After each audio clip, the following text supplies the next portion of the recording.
તુલસી ને વરવાને જાય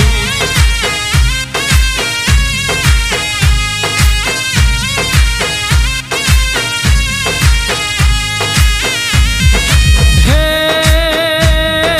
બેસતા વર્ષના લગ્ન લેખ રે લખાણા